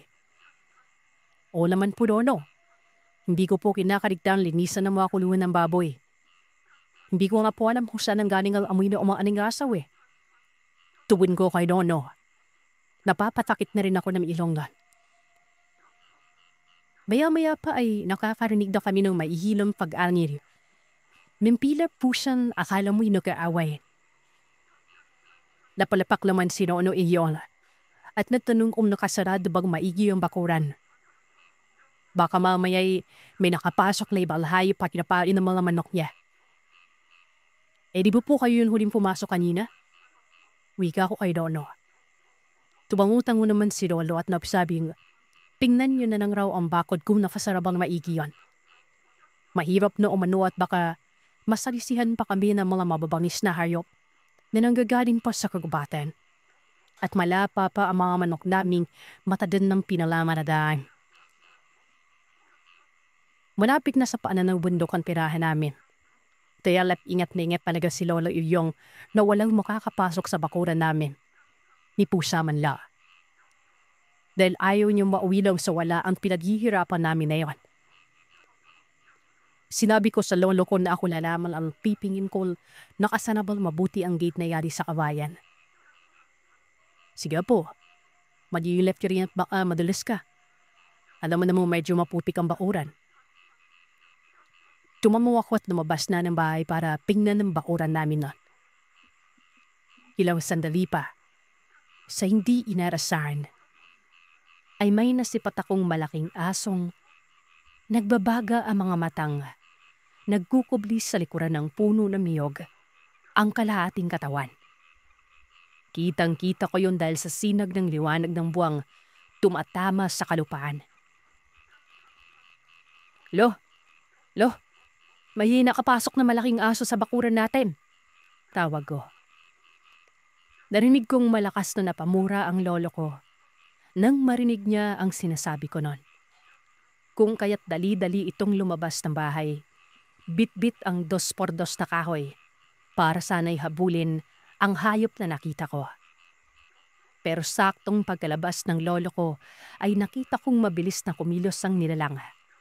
At bago pa man makalapit si lolo, kumaripas na yun ng takbot, walang pag-alinlang ang tumalon sa bakuran. Gulat na gulat naman kami habang pinagmamasdan ng aso dahil sa nakita namin ay sobrang bilis ng pagkilos nito. Utik na aso yun oh. Huwag lang talagang makabalit dito ang animal na yun. At nakikita niya, talagang kakatayin ko siya bago niya pa malapa mga alaga natin hayop. Inis na wika ni lolo. Lo, hindi pa kayo nagtataka? Tanun ko. At napatingin naman si lolo nun. Bakit? Alay na po. Mukhang hindi na niya naiintindihan ang ibig kong ipahiwatig. Sinabi ko naman sa kanyang, hindi ba siya nagtataka kung paanong nakatalon ng napakataas sa paderang aso? Ang sabi ko pa, parang hindi pang karaniwang aso yon. Dahil kung normal lamang ito, ay hindi kakayanin ang ganoon kataas na bakot. Saglit na napaisip si lolo at saka pa lamang sumagi sa kanyang isipan ang sinabi ko't nagwika ng o nga no, bakit hindi ko naisip yun kaagad? Napapalatak siya at sinabihan niya akong magmadali na kaming bumalik sa loob ng bahay dahil paniguradong hindi naman na raw babalik ang asong nakita namin na yon. Kinabukasan pagkagising ko sa umaga, nagkape muna ako bago lumabas ng bahay para pakainin ang mga alagang manok at baboy. Nang matapos na ako magkape ay lumabas na ako ng bahay at naglakad na papunta sa gilid nun. Sa pagdating ko sa gilid ng bahay, ay bumungad sa akin ng 3 pirasong patay na manok. Wakwak ang tiyan ng mga ito at wala nang laman loob. Ipinakita ko kay Lolo Ilyong ang bangkay ng hayop. Galit na galit si lolo nang makita niya at halos mag-hysterical na dahil sa nangyari. Lalo na at ang mga inahing manok pa ang nangamatay at nagkataon pang kakapangitlog pa lamang ng mga yon. Sa tingin niyo, anong klaseng hayop kaya yung pumatay sa manok mo, Tata Ilyong? Parang nakakakilabot naman kung iisipin. Anong klaseng hayop ba yung lumapa dyan at mga laman loob lamang ang kinakain? Bulalas na tanong ng kapitbahay namin si Aling Linda. Hindi ko nga alam kagabi. Lumagahating gabi na, hindi ganong nakatulog ang asawa ko dahil kumakating lalamunan. Panay yung pag-ubo. Nung nilagyan ko naman ng langis na binigay nung maglalako kahapon, parang mas lalo pang lumalapan yung ubo niya. Wika naman ni lolo. Nagsalita naman ng isa pa naming kapitbahay.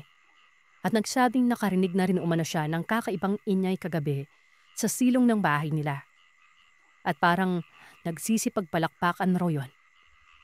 Pero nung silipin umano niya sa siwang ng kawayang side nila, ay nakita niyang isang asong may mahahabang tenga ang naroroon sa silong. Sumisinghot-singot yon, na para bang may hinahanap habang kinakawag-kawag ang mga malalapad na tenga. Sinabi naman ng isa pang kapitbahay na baka binumo na yung asong nakita niya kagabi. Inaaswang yung asawa niya. Nang marinig ko ang sinabi ni Mang Berting, ay hindi ako makapaniwalang isang sigbin ng nilalang na pumasok sa kanilang bakuran. Wika ko pa sa isipan ko. Totoo nga kayang sinasabi ni Mong Berting na sigbin yon? O gawa-gawa lamang itong sinasabi? Dahil simulat sa pula wala pa naman akong naririnig na may sigbin o aswang sa baryo namin. Sinabi naman ni Lolo Ilyong na may malaking aso rin ang pumasok sa bakuran ng bahay at tinangka pa nga yung habulin namin. Pero hindi nga namin yan na habol-habol dahil sa napakabilis nitong tumakbo at agarang tumalon sa bakod. Tumalon? Sa bakod nyo? Hindi ba't napakataas ng bakod nyo? Kaya paanong nakatalon ng ganun kataas ang asong sinasabi niyo, Tata Ilyong? Muling tanong ni Aling Dinda. Yun ang iniisip ko eh. Mukhang hindi pangkaraniwang hayop yung asong yon. Dahil wala namang ordinaryong aso ang kayang tumalon ng napakataas na bakod, di ba? Kunot nung wika ni Lolo Ilyong. Sinabi naman ni Mang Berting na kailangang mag-ingat ang lahat nun. Dahil mukhang may aswang na namiminsala sa baryo. Ingatan rin umano ang mga alagang hayop. Kung kinakailangan ay magdoble ang pagbabantay sa mga alagang hayop pagsapit ng gabi. Nang sa gayon ay hindi na maulit pang nangyari. Matapos nga ng usapang yon, ay napagpasya na lamang ni Lolo Ilyong na ilibing ang mga namatay na manok. Kahit naman kasi maglulupasay pa siya ay wala rin magagawa. Hindi na maibabalik pa ang mga nangamatay na hayop na yon. Isa pa, hindi naman namin pwedeng lutuin at kainin yon. Gawa na ayon kay Mang Berting. Baka nga kakaibang nilalang ang dumalis sa mga manok. Kapag niluto namin ang patay na manok ay baka mahawaan pa kami ng pag-aaswang. Sa paglipas ng mga oras ay hindi na namin pinag-uusapan ang tungkol sa mga kababalagang nangyari. Naging abala na kami sa ginagawang trabaho. Samantalang si Lola Anisha naman ay maghapon lamang siyang nakahiga dahil sa hindi pa rin matigil-tigil ang kanyang pagubo. Ano na bang nangyari sa'yo, Anisha? Bakit parang mas lalo lamang lumalala ang sakit mo simula nang nilagyan kita kagabi ng langis? Sinabi naman ni Lola Anisha na hindi niya alam kung ano ang nangyayari nun. Dahil kahapon lamang ay medyo humupa naman ang kanyang sakit. Pero simula nung nilagyan siya ng langis ay doon na nagsimulang sunod-sunod na umatake ang kanyang hika.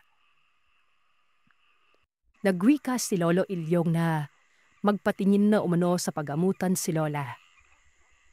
Huwag nang paabutin pa ng ilang araw para mabigyan na siya ng gamot at makainom na. Sumang-ayon naman si Lola Anisha at sinabi niyang magpapasama na lamang raw siya sa akin para may aalalay sa kanya pagpunta sa pagamutan. Mabuti pa nga, para hindi ka na mahirapan pa dyan sa sakit mo. Ako yung nahihirapan sa'yo eh. Naawa ako kapag nakikita kitang hirap na hirap dyan sa sakit mo na yan. Dahil sa pagod ako ng hapong yon, lumabas muna ako ng bahay para magpahangin. Sa paglipas ng mahigit kalahating oras, habang nagpapahinga sa gilid ng daanan, ay natanaw ko ang matandang lalaki. Nakatayo lamang ito sa lilim ng puno ng mangga na nakatingin sa akin noon. Anong nangyari sa matandang yan? Bakit parang ang sama yata ng titig sa akin? Sambit ko. Napansin ko kasing kakaiba kung makatitig sa akin ng matanda. Natigil lamang ang isiping yon nang marinig kong tinatawag na ako ni Lolo. Umuwi na muna ako dahil magdidilim na. Halika na't umuwi na tayo. Mamayang gabi, abangan natin ang kung sino man yung pumatay sa mga alaga nating manok. Abay, hindi ako papayag na mamatayan pa tayo uli ng mga alaga. Isa pa para malaman natin kung sino o anong klaseng nilalang ang pumatay sa mga alaga natin. Sige po, Lo. Susunod na po ako. Nung maglakad na kami, ay saglit na nilingon ko ang matanda. Napakunot noo ako at saglit na tumigil ako sa paglalakad. Nang makita kong wala na ang matandang lalaki sa kinatatayuan nito. Napatanong pa ako sa isipan ko kung nasaan na nga ang matandang yon. Bakit wala na siya? Dahil sa napaka-imposible talaga, wala pang 1 minuto simula nang inalis ko ang tingin ko sa kanya. Nakaramdam ako ng takot nun. Sa isipin ng mukhang may kakaiba sa matandang nakita ko. Nais ko ba, apo? May ibaalap ka ba? Tanong ni Lolo anong kinapit niya ang balikat ko. Wala po. Na mga oras na iniisip ko na lamang na baka namamalikmata lamang ako. Marami na ibang tao ang nakita ko at napagkamanan kong matanda lang. Halika na. Dalian mo nang mabiyakad dyan. Nagmagari na ako mabiyakad papalapit sa kanya. Nang makalapit na ay sabay na kaming lablakad pa uwi. Magkasapit ng takip si Vim. Niladay na laming sa isang kulungan ng yahat ng mga alalon wano. Pagkatapos ay isinarang maigi yon nang sa danol ay hindi may tumabiktima pa ng mga nirana. Kung sakali mang babalik pa. Ano po? Nailaday mo na ba lahat ng mga alaga nating manok sa isang kulungan? Ayos na po do. Nailaday ko na lahat ng mga alaga natin. Lasi siguro kung ligtas na mga niyan. Mabuti naman ko din Siya, halika na. Pumasok na tayo sa loob ng bahay. Bin tayo magmamasid sa pagbabalik ng animal na yan. Sambit niya. Napagara na nga kaming lablakad papasok. Lumipas ang ninaw oras sa hindi malamang dahilan. Bigla na naman inatake ng hika si Lola. Hindi na siya magtamayo pa sa pagubo. Kaya naman kaagad nang kinuha ni Lolo Ilyong ang lamis at hinaplusan nito ang likod at bidbid ni Lola Anisha. Pero nakailang minuto na nakalipas ay hindi pa rin humupa ang karamdaman ng abuela ko. Bagkos ay mas lalo lamang yung lumalala. Sa paglipas ng ilang sandali ay napansin naming parang nag-iba na ang kulay ng lamis na hawak-hawak ni Lolo Ilyong. Kung kanina ay purong puti lamang. Ngayon, bigla na lamang yung naging kulay puna. Naaakalain mong dugo. Walang hiya. Saan niyo ba nabigyan ang lanis na to? Nanlalaki ang mga matang anong ni Nono Evio. At agarang nabitiwan ng hawak-hawak na bote ng lanis. Namhirakbot naman ako sa nakita. At marinig kong nagsisisigaw sa takot ang bunso kong kapatid na babaeng tanina pa na sa aking likuran. Bukod kasi sa pulang Vikido, ay umaalingasaw na rin malapaabahon amoy na nanggagaling sa bote ng lanis na yon. Sobrang bahunan. Hindi ko maipaliwanag kung anong klaseng lanis yon. Nilutusan na ako ni Lolo Ilyong na tuluman siyang pulasan ng likod ni Lola Anisha para maalis ang likidong pula. Kaya naman nagmamadali na akong pumunta sa kusina para kumuha ng tubig at iladuhin sa maliit na palanganita. Pagkatapos ay bumalik na ako at pinunasan ng katawan ni Lola Anisha na nilagyan ng napaabahong lanis nila. Makalipas lang iyang minuto, nakarinig ako ng mahihimang aluskos sa taas ng bubulan. Sa pandinig ko ay parang pinutuklap ang gilid ng bubulan at parang may nagpupumilip na kapasakunan. Nang tingnan ko si Lolo Iyo, sumenya siya sa amin wag maingay. Sabay may itinuro sa taas ng bubulan. Marahil siyang naglakad papunta sa mabintala at kinuha ang buntot ng pagi na nakasabit doon. Pero nung mahawakan niya na ang buntot pagi, nawala na ang mahihinang pagkutkot at ang pumalip ay isang mahinang pag-ali na hayop sa gilid ng bahay namin ang narinig ko. Naintakutang pinanong ko si Lolo Eyor kung ano yung naririnig ko mahihimang pag-ani na yan. Bakit nakakapanilabot yung painggan? Nakakapaninbit balahibo. Muli ay sumenyas na naman si Lolo at marahal hinawi ang kortina sa may bintala. Sumilip siya. Napansin kong napapatulala ang abuelo ko. Kaya naman nagkaroon ako ng kuryosidad sa aking isipan para alamin kung ano ang nakita niya. Nung sinubukan ko na sumilip sa maliit na siwal, ay ganoon na lamang ang hinakbot na mararamdaman ko. Sa kadahilanan, nakita ko ang matandang lalaking naroroon. Malapit sa kulungan ng mga manok. Marahal gumagapan na animoy pusa habang umaamilloy. Nagbabagang namumula ang mga mata't magsisipagtaasan ng buhok na naging bayulan kung bakit nakakapamhilakbot lalong tingnan ang dira ng layon. Yo? Ang klaseng nila ng yan. Bakit nakakatakot yung wamis niya? Utal-utal ka ng sa abuelo ko. Sa mahimal boses ay sinabi niya sa akin, sigurado siya isang uri ng aswal ang nilalang na nakitipa namin. Ilutusan niya kung ulim ang itak sa kusina. Badamat kinakabahan malay simunod ko ang utos ni Lolo. Pero noon akmang maglalakad masala ko papunta sa kusina. Muli akong hinawakan ni Lolo at binulungang magdahan-dahan sa paglalakad.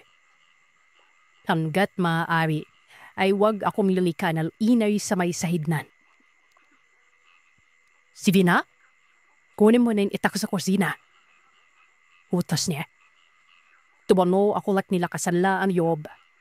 Napahugot muna ako ng malalim na hina bago maglakad papunta sa may kusina.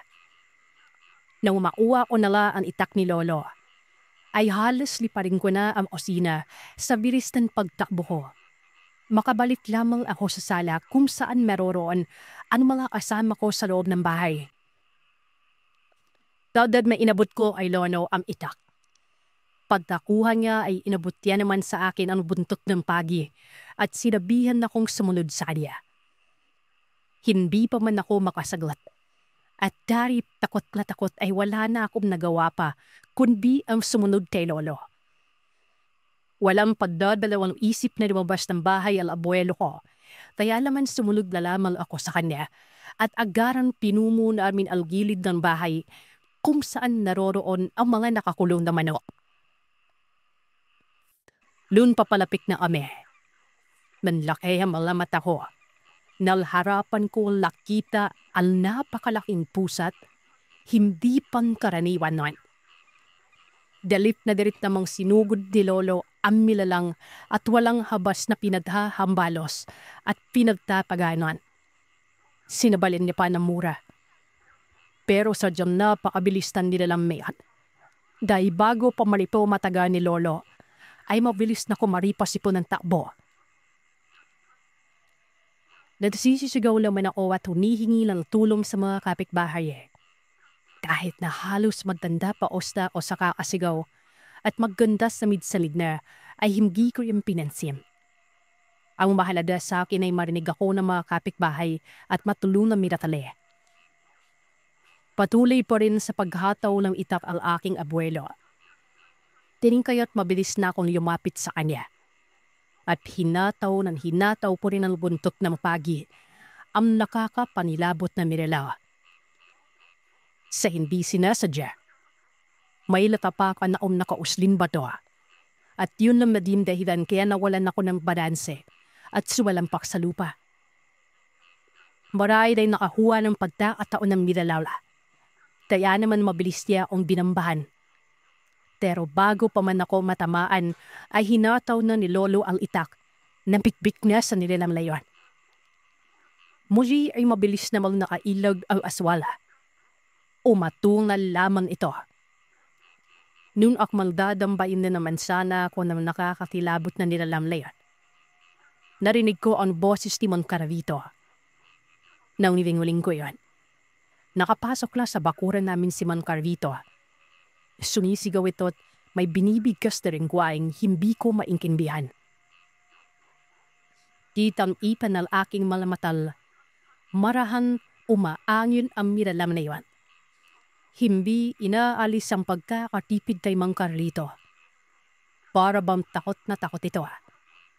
Hanggang sa noong ilang hakbang na lamang ang layo ni Mang Carlito sa nila, ay walang sabi-sabing kumaripos ng takbo ito palayo.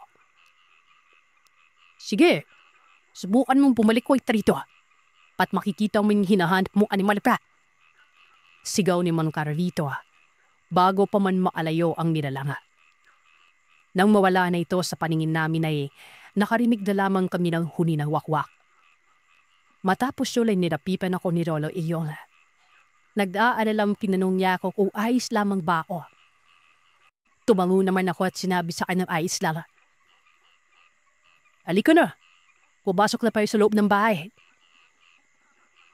Tatayo na sana ako pero bigla akong napangiri nang maramdaman ko ang pagkirot ng pako. Ano mangyari, Apo? May masakit ba sa'yo? Sinabi ko naman sa kanyang masakit ang pako at mukhang napuruhan yata. Lumapit naman si Mang Carlito at inadalayan nila ako makatayo. Pagkapasok namin sa loob ng bahay, tiningnan at ginamot ni Mang Carlito ang pako. Habang kinikwento niya ang mga kaganapan bago mangyari ang lahat. Pain sa kanya. Saktong takipsirin lang ng napansilya o mano, ang isang matandang lalaking panay ang pagsilip sa bakuran ng bahay namin. Ulam tingin niya pa lang sa matanda. Kakaiba na umano ang nararamdaman niya. Hindi niya ito sinita. Salip ay napinap siya ng mapagkuublian at nang makapagkubli nila ay pinakiramdaman niya lang muna ang matandang yan. Kung may binabalak pa itong hindi maganda. Makaraan lamang ang mahigit isang oras. Naipan niyang umalis sa matanda. Kaya naman umuwi ring mula siya sa bahay nila. Pero ilang minuto lamang ay nakarinig na siya lang nagsisisigaw. Kaya naman nagmamadali na siyang tumakbo pabalik sa bahay. At doon la ay nakita na ako binudumog ng kung anong nilalawlayan. Mabuti na lamang talaga at may konti siyang kaalaman pagdating sa mga orasyon.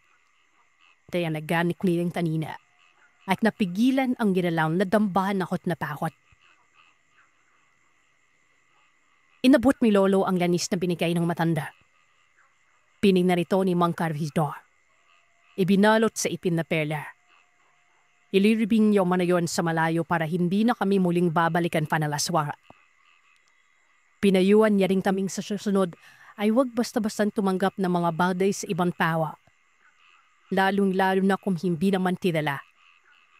Dahil hindi lahat ng taong nakaniti sa harapan at mukhang nakakaawan pagmasdan ay maganda ang intensyon.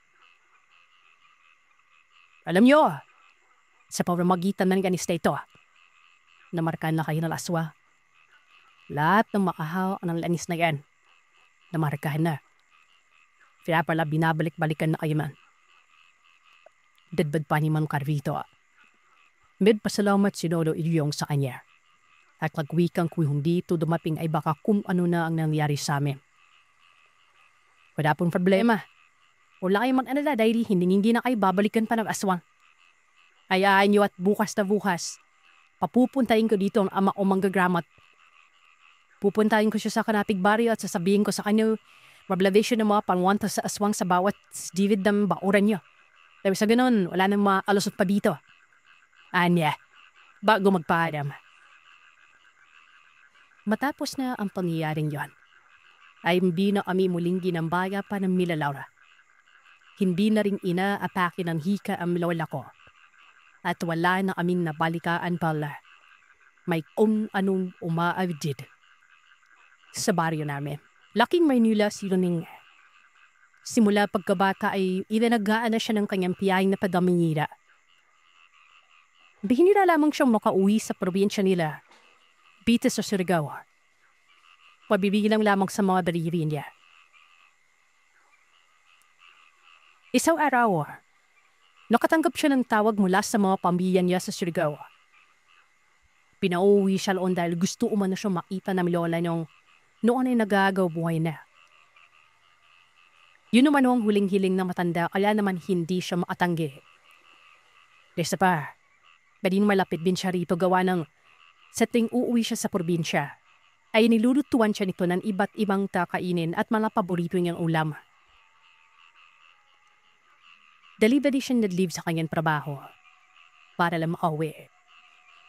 Dadad naman siyang pinayagan ng kanyang mga amo nang malaman nila ang dahilan ng bigla ang pagpapauwi sa kanya. Hindi na nakasama sa kanyang pauwi sa probinsya yung tiyuhin at tiyahin niya dahil kapos sila sa pinansyal at marami pa silang galastasin ng mga panahon na yun. Nung lumuwas na ito, ilang oras din siyang nagbiyahe bago makanaping sa probinsya nila. Halos hindi na nga niya matandaan yung daan pa uwi sa kanilang bahay gawa ng napakatagal na niyan hindi umuwi ron. Liblib ang lugar nila. Madalaw ang mga bahay na laroroon. Yung baranday nila ay pilat tagong baranday kung saan iilan lamang ang nakakaalam. Tahimik, walang supply ng kuryente, pigang ang lupa, at tanging mga barim lamang ang kuhanan ng tubig na medyo may palayuan pa sa bahay nila. Habang tinapahak ni Lilin ang bako-bakong daan papunta sa bahay nila, bigla na lamang may sumulpot na malaking baboy ramo na kulay itim. Humarang ito sa ginadaanan niya. Dahilan, para mapigilan siya sa paglalakad. Ilad masdan niyong maigi yung baboy ramo na yon. Takang-takay pa dahil napapansin niyang palaki ito ng palaki. Sinubukan niya itong bugawin para umalis sa gitna ng daan pero hindi man lamang ito napinag. Napaat pa siya nang makitang palapit ito nang papanapit sa kanya. Hindi siya halos makapaniwala na biglang naging banawa yung baboy ramo na yon. Hindi niya alam kung saan ang galing yung isa. Basta bigla na lamang ito sa report. Napapikip na lamang siya ng lakitaw. Pasubod na sa kanya yung mga yon. Diin akala niya noon ay lalapain na siya ng mga ito. Mukha kasi mababangis sa mga ito. At halatang gutom na gutom dahil lumalabas pa sa gilid ng bibig nila yung mga manalapot melaway. Bago pa siya tuluyang nalapipan ng mga yon ay may narinig siyang malakas na bulyaw mula sa kanyang likuran. Pamilingon niya ay nakipan niya ang kanyang tatay Ruben. Bakas sa mukha nito ang galit. "Huwag niyong gaganawin yung arak ko kung ayaw niyong makapikim sa akin." Samdip na ng tatay niya na may halo pang digin nun. Nabigla umanaw si Luning dahil tila naintindihan ng mga baboy ramo yung pinuran ng kanyang ama. Umatras sa mga ito at dalibeling tumakbo patungo sa mayabong na damuhan. Nagpasalamat si Luning sa kanyang ama. Sa kanya ito niyakap. Nagmano na rin siya bago siya nagpatuloy sa paglalakad. Habang nasa daan sila ay nagkukumustahan, napansin ni Lenin na hindi mapakali ang ama niya. Pingin ito ng pingin sa paligid na waring may hinahanap. Napansin din niya ang maigpit na paghawak nito sa puluhan lang itak na nakasuksok sa paluban na nakasabit sa bewang ito. Nang makauwi na sila sa kanilang bahay, ay kada siyang sinalubong ng kanyang nanay at ng mga kapatid niya. Miyakap siya ng mga yon. Kinamusta. Doon na niya maikwentong tungkol sa baboy ramang humarang sa daan. Doon na lamang ang pagtataka niya ng Rakipam. Biglang nagbago ang ekspresyon ng mukha ng bawat isang aroon. Nang wala yung ngiti nila. Naging seryoso.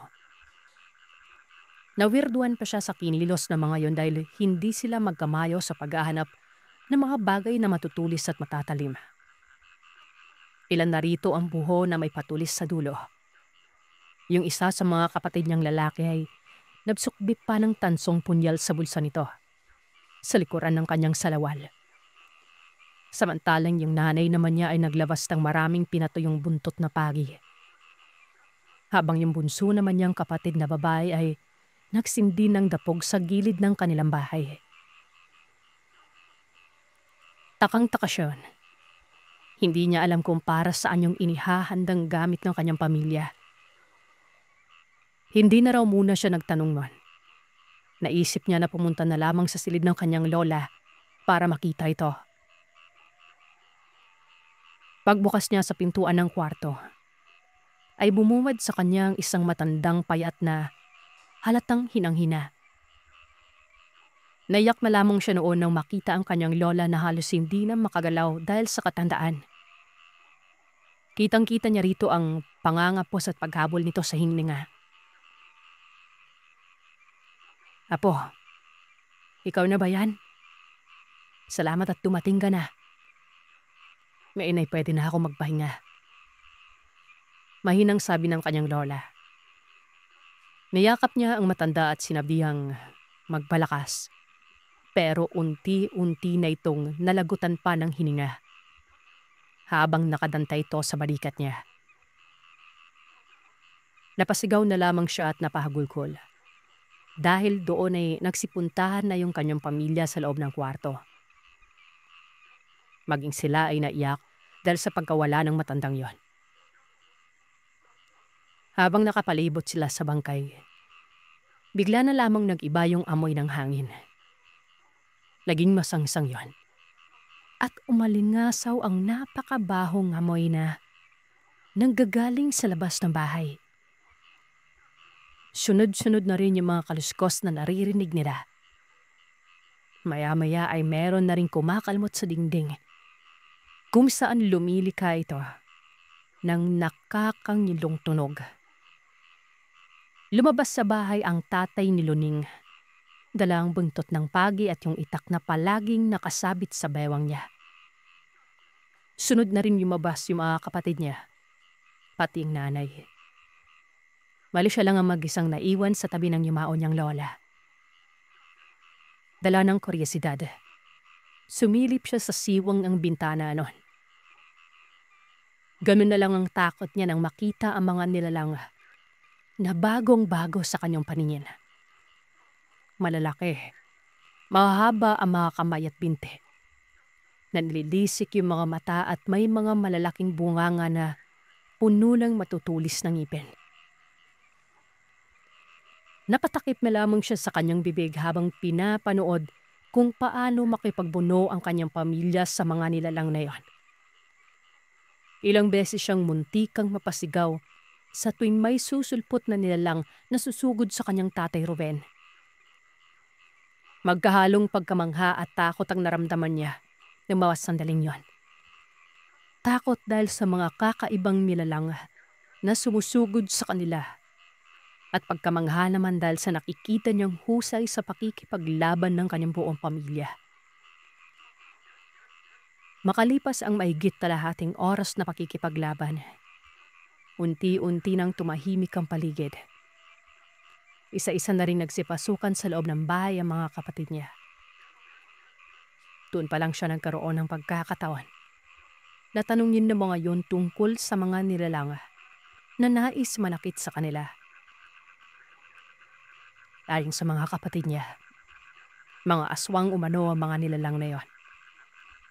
Karamihan umano sa kanila ay nabibilang sa mga lahi na kung tawagin ay mga balbal. Sila ang mga aswang na kumakain ng karne ng mga bagong patay na tao. Marahil, kaya sila pumunta doon, ay dahil naaamoy nila yung bangkay ng lola nila. Alam na alam kasi ng mga nilalang na ito ang amoy ng mga patay. Kung minsan pa nga ay hinuhukay pa nila ang nakalibing na bangkay para kanilang maging pagkain. Samantala, yung mga baboy ramo naman na humarang sa dinaraanan niya ay kabilang sa mga uri ng mga aswang lupa na kung tawagin na ay mga awok. Hindi lubos makapaniwala si Luning sa mga sinabi ng kanyang mga kapatid. Sa tinagal-tagal na niya sa Maynila ay wala pa siyang narinig tungkol sa mga aswang at sa iba't ibang uri ng mga ito. Hindi rin niya akalain na darating ang araw na masasaksihan ng dalawang mata niya ang totoong wangis ng mga yon. Nang makapasok na sa loob ng bahay yung nanay at tatay niya, ay kita pa niya ang galit sa mukha ng mga yon. Kapag nalibing ng lola niyo, pupuntahan ko yung supremo nila. Magbabayad sila sa pagsira ng sinumpaan naming kasunduan.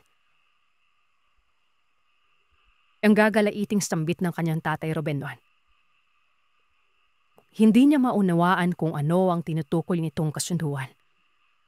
Gulong-gulo ang isip niya dahil sa sunod-sunod na pangyayaring hindi maipaliwanag maging ng siyensya. Natili na lang siyang tahimik at nagluksa sa pagkawala ng kanyang lola. Kinabukasan, matapos silang makagawa ng ataol na gawa sa plywood ay mainat na nilang inihiga ang bangkay ng matanda. Nung araw ay hindi pa umano uso noon sa kanila ang pag-imbalsamo. Kaya naman 1 hanggang 2 araw lamang ang itinagal ng burol nun. Tangi mayayaman lamang ang kayang magpagawa ng itsyo noon na paglalagakan sa bangkay. Karamihan ay gumagawa lamang ng malalim na hukay na magsisilbing libingan ng patay. Iyon ang mga madalas biktimahin ng mga balbal. Dahil madali lamang para sa kanila na humukay kahit gaano pa ito kalalim. Habang nakaburol ang matanda, kabilin-bilinan ng kanilang nanay at tatay na huwag hayaang mawalan ng bantay ang kanilang lola. Lalo na kapag dumilim na yung paligid. Salit-salitan silang magkakapatid na umupo sa harapan ng ataol ng nakaburol. Mga pasado 11:00 na ng gabi nang magpaparit na yung kapatid niyang bunso sa pagbabantay gawa ng inaantok na raw ito. Siya ang nagpresentang humalili rito. Ilang oras din siyang nakaupo sa harapan ng ataol nun. Pinagmamasdan ng kanyang lola na noon ay parang natutulog lang. Yang sumapit ang 2:00 na madaling araw ay nakaramdam na siya ng matinding antok. Pinilit niyang gisingin ang sarili sa pamamagitan ng pag-inom ng kape. Hindi niya alam kung bakit ng mga oras na yun. May naaamoy siyang malansa. Hindi na siya inaantok nun pero nakaramdam siya ng pagkahilo. Pakiramdam umano niya ay umiikot ang kanyang paligid nun. Hindi nagtagal, napapikit na lamang siya sa kanyang inuupuan. Ang mga sandaling yon ay nawalan na pala siya ng malay. Dahil sa kakaibang amoy na ipinalanghap sa kanya ng mga nilalang na nagkukubli sa dilim. Nabisim na lamang siya dahil sa galit na boses ng kanyang nanay at tatay. Pagmulat niya ay nagkakagulo na ang lahat. Nang tinanong niya kung anong nangyari ay nagulat siya sa nalaman nun. Ayon sa nanay niya, nang mga sandaling nakatulog siya ay nasalisihan siya ng mga aswang. Pinalitan umano nila ang bangkay ng kanilang lola. Ang nakikita umano niyang nakahiga sa ataol ng mga oras na yon ay isa na lamang ilusyong pambulag na gawa ng mga balbal. Ang nakahiga sa ataol ay isa na lamang palang natutuyong katawan ng puno ng saging. Yun daw talaga ang ginagamit ng mga nilalang na ito na pamalit sa mga bangkay na kinukuha nila. Nang oras na yun ay tinugis ng kanyang tatay Ruben yung mga nilalang na nararamdaman niyang nakapaligid at nagmamasid sa kanila. Ilang aswal na umano ang napatay nito. At pinahirapan pero walang isa man lang sa kanila ang umaamin kung saan nila ipinago ang bangkay ng matanda. Pagsapit ng 5:00 ng umaga, ay napansin ni Loni na unti-unting pagbabago ng bangkay na nasa ataoy. Mula sa pagtao ay naging katawan ito ng puno ng saging. Nang tuluyan nung mag-umaga ay tuluyan meron yumantad ang tunay na itsura ng baday na nasa ataol laywan. Tama ram sinabi ng kanyang ina. Hindi na yan ang bangkay ng matanda. Isa na lamang iyong pinapyas na sapwa ng saging. Maging siya ay labis din na bahala. Kaya naman nang marinig niya susugod ang kanyang tatay Ruben sa bahay umano na kinutukoy nitong pinuno ay Nagpumilit siyang sumama. Isinama naman siya ng kanyang tatay kasama yung dalawa pa niyang kapatid na lalaki. Ilang metro lang ang nilakad nila ay narating nila ang isang magarbong mansyon na may kulay itim at abon pintura. Hindi lubos marisip ni Luneng na meron palang ganong kalaking bahay sa barangay nila. Nasisiguro niyang mayaman ang nakatira doon. Nakailang atok ang kanyang tatay sa dip bago yun bubukas. Sinalubong sila na maganda at mistisang babae at magyuro silang inanyayahang pumasok sa loob ng bahay. Yung nasa loob na sila ng malawak na sala. Nakita nila roon ang isang matandang lalaki na nakaupo sa sofa. At sa tabi naman ito ay nakaupo rin yung ilan sa mga kalalakiyang medyo may edad na rin. Para ba alam na alam umana nila na magpupunta sila roon. Inangyayahan daw silang umupo sa pahabang sofa. Umupo umano sila roon. At saglit na namayaniyo kapahimikan. Maya-maya ay inilabas na ng Tatay Robengya ang galit. Supremo, alam kong alam mo na ang ginawang panggugulo ng mga kauri mo. Hindi ba't napagkasunduan na natin ito? Dahil kayo ang sumira ng kasunduan ay magbabayad ng lahat. Galit na sabi ng Tatay Robengya. Huminahon ka, kaibigan. Umabot na sa akin ang ginawa nilang panggugulo at ngayon ay kasalukuyan ko na silang kinakastigo. Tugon na lalaki nito. Napansin ni Luming na nakayuko lamang lakawan ng kibo yung mga lalaking nakaupo sa tabi ng matandang lalaking yon. Makalipas ang ilang minuto. Sabay na lumuhod yung dalawang lalaki. Humarap sila sa kanya at humingi ng tawad. Ayon sa Morion, sila yung dalawang baboy ramo na humarang sa kanya.